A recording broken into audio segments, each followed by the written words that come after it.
问界 M7 9月29日大定超过2400台，仅过一天，这个数字攀升到了2600台。一周之后，10月6日，大定数量直接跃升至7000台。不到1个月的时间，问界的大定数量已经累计达到了5万台。截止到节目录制时，这个数字已经突破10万。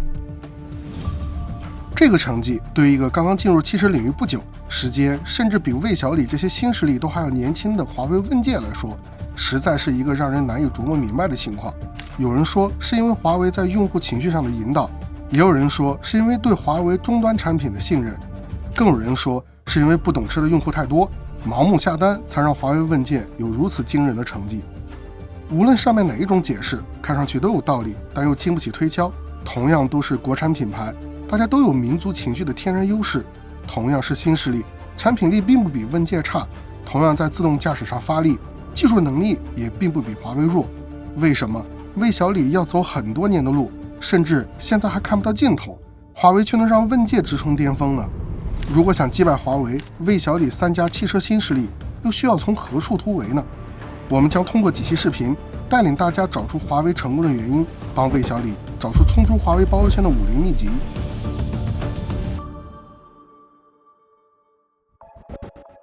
在节目开始之前，先问大家一个问题：在蔚来、小鹏以及理想3家企业当中，谁更接近华为或者说苹果呢？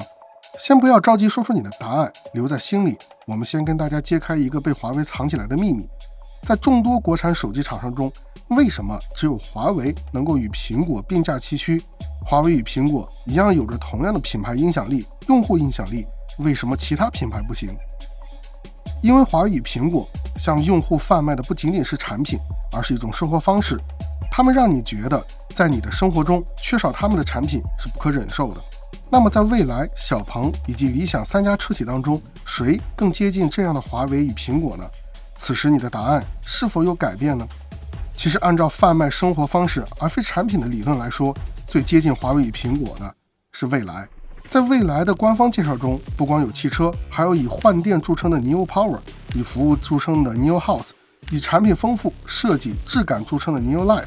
而在细化领域中，还有 Neo Radio 这样文化属性的产品。蔚来向用户提供的并不单单是一个简单的移动空间，更是一种生活方式。但为什么这种接近却并没有让蔚来拥有像华为一样的销量，反而总是深陷破产舆论中，让用户忧心忡忡呢？你可能会疑惑，蔚来提供了远超预期的用户服务，为什么还要向华为学习以用户为中心呢？首先，我们先来看对于华为而言，以用户为中心的定义是什么？致力于满足内外部用户的期望和要求，取得第一手用户的反馈，并用以改进产品和服务。采取市场策略的时候，把用户放在心上，建立和维持与用户之间的良好关系，赢得用户的信任和尊重。那哪些行为是没有以用户为中心的表现呢？没有把用户放在第一位，也许自以为知道用户需要什么，可能只专注于内部运营，看不见用户的问题，可能不会采取不会主动接触和了解用户需求，可能不愿意处理批评、投诉和特殊要求，可能不会细心听取用户意见，有自我保护意识，可能不会抽出时间与用户联系。我们将目光放回蔚来，你会发现蔚来平时也会经常与用户举行沟通会，他们也会向用户提供远超预期的服务。对于批评和建议，蔚来也会认真听取，并在后续的产品中加以改进。那为什么蔚来的销量并没有像华为问界一样节节攀升，总是会陷入口碑舆论战的负面影响中呢？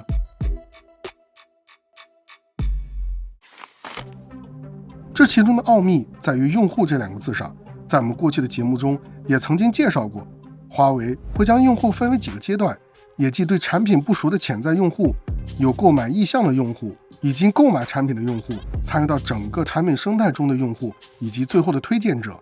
华为对每个阶段的用户都会有不同的策略来应对，他们尤其注重潜在用户对于华为的印象。在吸引潜在用户的阶段，华为花费的心思是非常多的。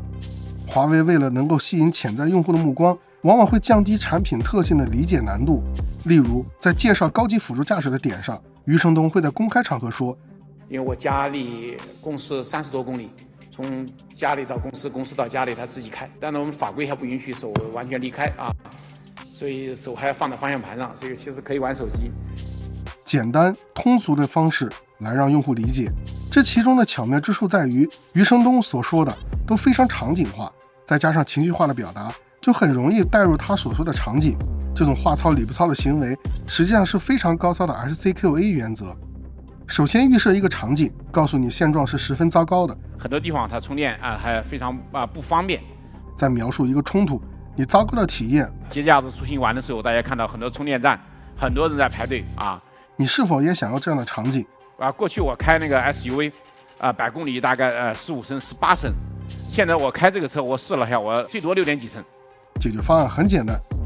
开问界。我们突破了续航的边界。这样的观点实际上是非常有争议且富有情绪化的，但对于潜在用户来说，确实是能够最直接理解问界汽车特性的方式。用户能够理解，能够带入自己的使用场景中，也自然会主动消化情绪化的争议表达。例如乔布斯说其他手机不智能的时候，即便第一代 iPhone OS 连复制粘贴都做不好，你也会相信 iPhone 是无可争议的智能手机一样。所以华为是花了大量的时间和精力去琢磨用户到底需要的是什么，不光是产品本身，更是给予用户一个不能拒绝该产品的场景化理由。所以即便华为的一些观点容易引起争议，但对于潜在用户来说，却是一个非常有吸引力，也是他们非常关心的点。同样作为产品第一负责人，同样说出有争议的观点，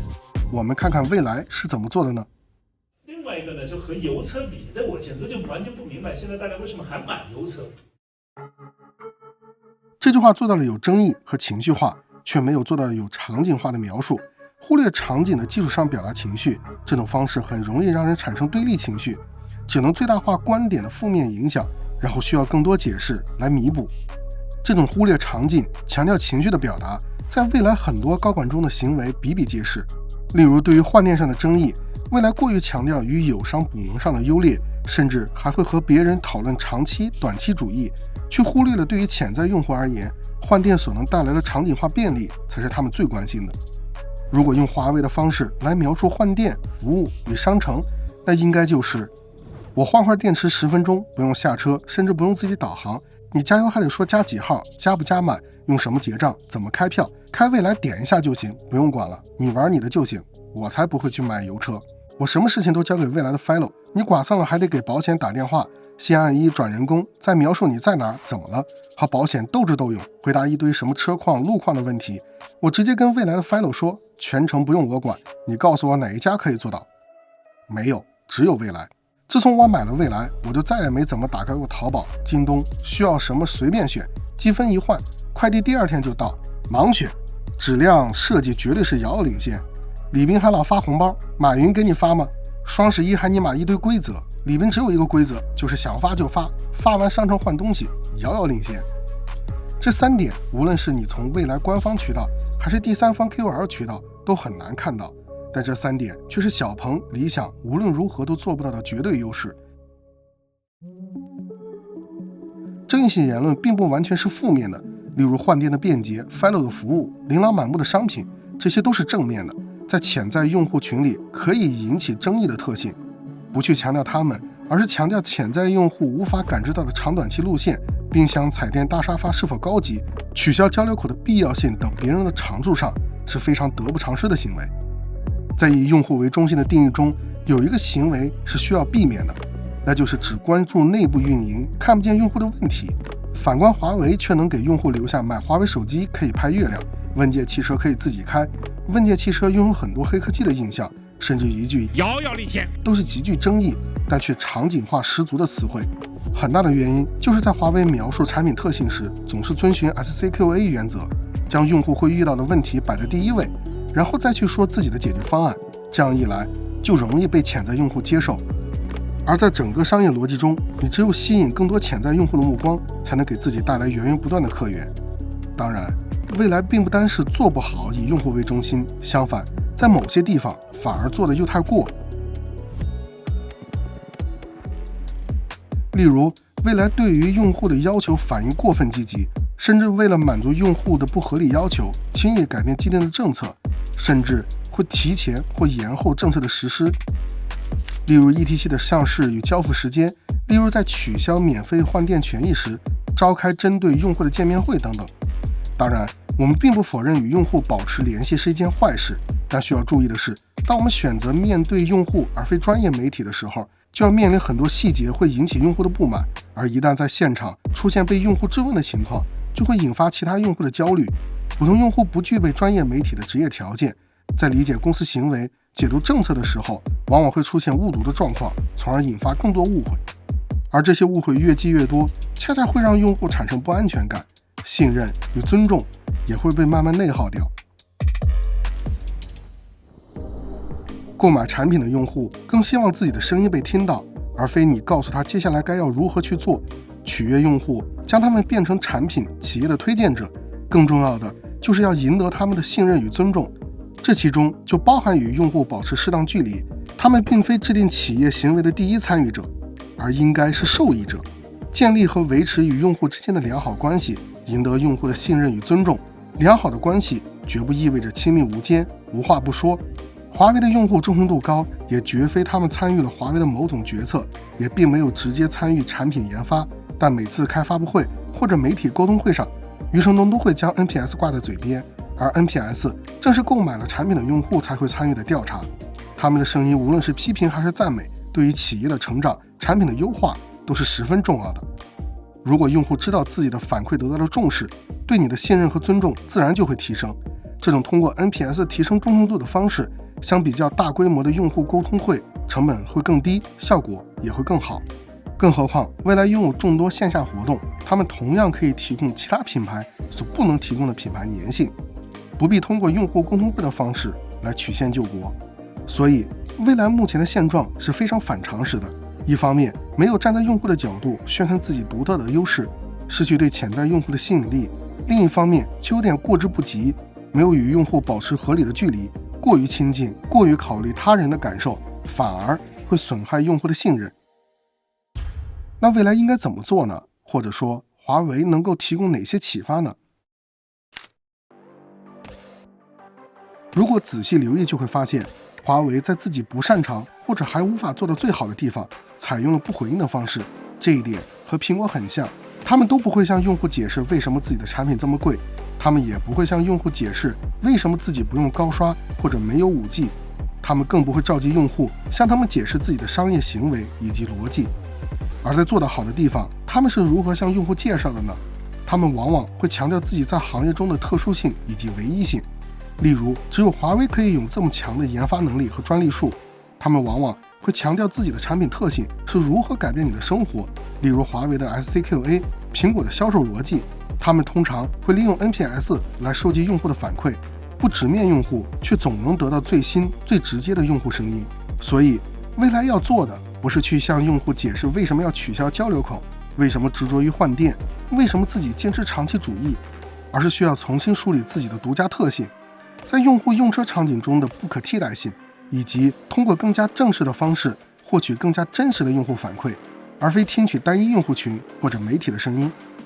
未来拥有新势力中最具观感的设计、最完善的补能解决方案、最优质、远超用户预期的服务质量、更丰富的购物、社交生活。未来向用户提供的是远超其他新势力的完整用车解决方案。华为问界可以短时间内补齐未来的车机技术，但绝不可能在短时间内复刻未来提供全新生活方式，而非单单提供移动空间的能力。潜在用户需要了解这些，增强对未来品牌的认知。已经购买未来汽车的用户，他们愿意参与到未来的生态中，成为未来的推荐者。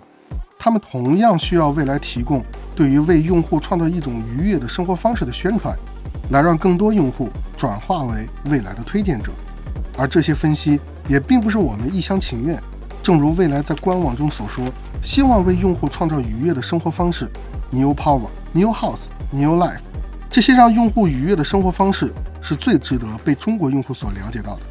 在中国，我们完全有能力去创造属于自己的汽车文化，有能力为用户提供前所未有的生活方式，有能力拥有属于我们自己的豪华品牌。